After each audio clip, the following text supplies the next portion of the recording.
आज से राष्ट्रपति पुतिन का 2 दिन का ऐतिहासिक भारत दौरा। रूस के साथ रक्षा, स्वास्थ्य, व्यापार और सांस्कृतिक क्षेत्रों में समझौते पर हस्ताक्षर की संभावना।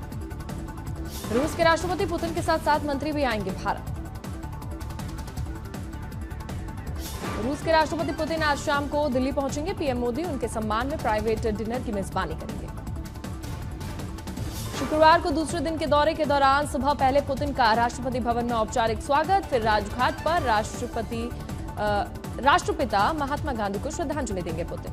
बीजेपी सांसदों से मुलाकात में पीएम बोले, सुनिश्चित करना है कि बंगाल चुनाव जीते, कड़ी मेहनत की देई नसीहत। साथ ही कहा, बंगाल में सत्ता के खिलाफ लड़ाई जारी रखनी होगी। मालदा में बोली से ममता बनर्जी, कहा एसआईआर शुरू कर, बीजेपी ने खो दी अपनी कब्र, ये बीजेपी की चालाकी, नहीं होने देंगे कामयाब। मालदा की रैली में ममता बनर्जी ने केंद्र सरकार पर हमला करते हुए कहा, यह इमरजेंसी जैसा है, आज सत्ता में हो कल नहीं रहोगे। बंगाल में 32,000 प्राइमरी टीचर की नियुक्ति रद्द करने का आदेश कोलकाता हाईकोर्ट में खारिज। जांच में सभी भर्तियों में साबित नहीं हुई गड़बड़ी। 2023 के सिंगल बेंच के फैसले को पलटा।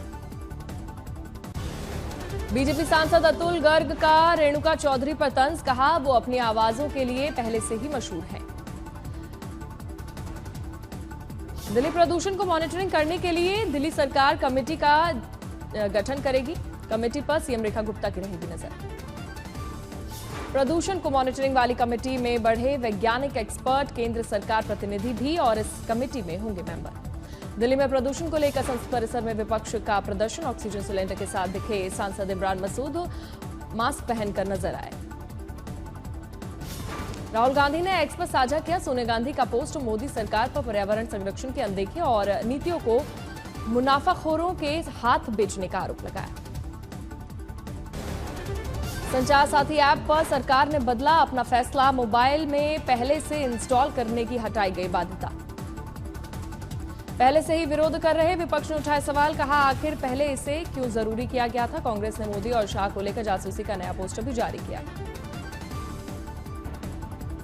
अधीर रंजन ने नेहरू पर राजनाथ सिंह की टिप्पणी पर बोला हमला, कहा सरदार पटेल और कांग्रेस में कोई भी अंतर नहीं था।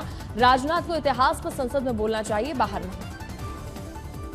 अधीर रंजन ने आगे कहा, सरदार पटेल ने आरएसएस पर प्रतिबंध लगाया था। एमएनएस अध्यक्ष राज ठाकरे ने शिवसेना नेता संजय राउत से मुलाकात की। नगरपालिका चुनावों की पृष्ठभूमि में यह मुलाकात महत्वपूर्ण मानी जा रही है। एमएनएस प्रमुख राज ठाकरे ने अपने निवास मैत्री बंगले पर संजय राउत से मुलाकात की। सुनील राउत ने कहा, राउत साहब बीमार हैं, ये सबको पता है। राज साहब लगातार मुझे फोन करके पूछ रहे थे। 20 साल बाद साहब आए हैं, हम सब बहुत खुश हैं। सुनील राउत ने बताया, राज ठाकरे ने संजय राउत को ये सलाह भी दी है कि कम से कम 1.5 महीने तक लोगों के बीच ना जाए।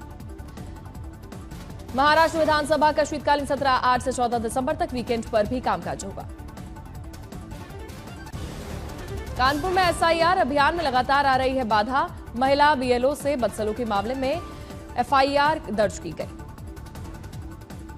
नोएडा में बीएलओ से अभद्रता का वीडियो वायरल, पुलिस ने आरोपी को किया गिरफ्तार।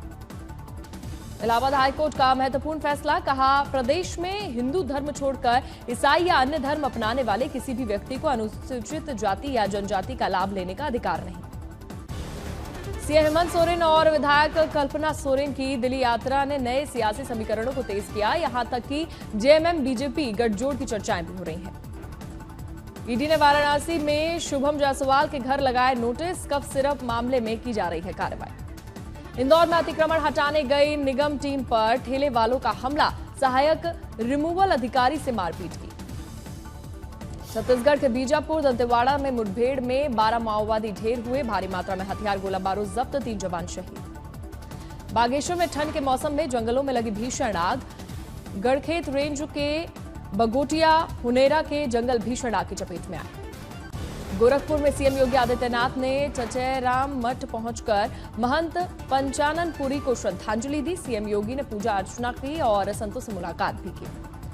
नादिया में बीएसएफ ने तस्करी की कड़ी कोशिश को नाकाम किया। भारत बांग्लादेश सीमा पर करोड़ों रुपए के सोने के साथ कुख्यात तस्कर गिरफ्तार। बीते कल राजीव गांधी एयरपोर्ट पर इंडिगो की कई फ्लाइट्स में टेक्निकल दिक्कत के कारण दिल्ली में अब तक 38 फ्लाइट्स कैंसिल। हैदराबाद एयरपोर्ट पर इंडिगो उड़ानें तकनीकी दिक्कत से प्रभावित, देरी और कैंसिलेशन से यात्री परेशान। लखनऊ में राज्य स्तरीय विश्व दिव्यांग दिवस कार्यक्रम का आयोजन हुआ। कार्यक्रम में शामिल हुए सीएम योगी को भेंट की गई प्रभु श्री राम की प्रतिमा। शिमला के लक्कड़ बाजार आइस स्केटिंग रिंग में स्केटिंग प्रेमियों का इंतजार खत्म। रिंग में बर्फ की परत तैयार होते ही सफल ट्रायल, सैलानियों में उत्साह।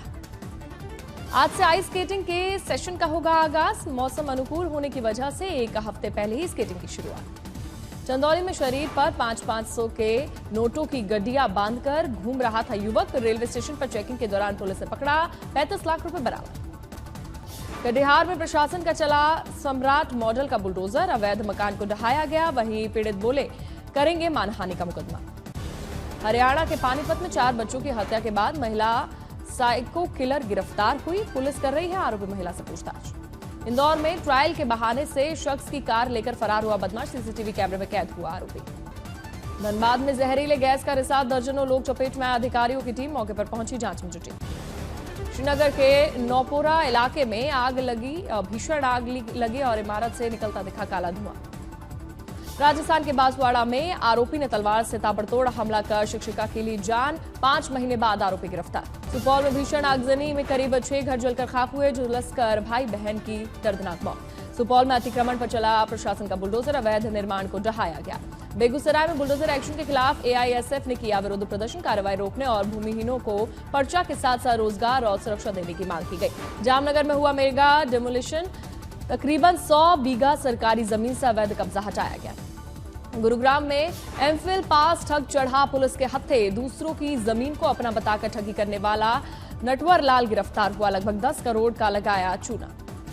रायपुर वनडे 4 विकेट से दक्षिण अफ्रीका ने किया अपने नाम। सीरीज 1-1 से बराबर हुई। मार्करम ने खेली शतकीय पारी। कोहली ने 90 गेंदों में पूरी की शानदार सेंचुरी। 102 रनों की शतकीय पारी में 7 चौके और 2 छक्के शामिल। रायपुर वनडे में विराट कोहली ने वनडे करियर का 53वां और इंटरनेशनल क्रिकेट में 84वां शतक लगाया। 6500 रन पूरा करने में सफल हुए कोहली।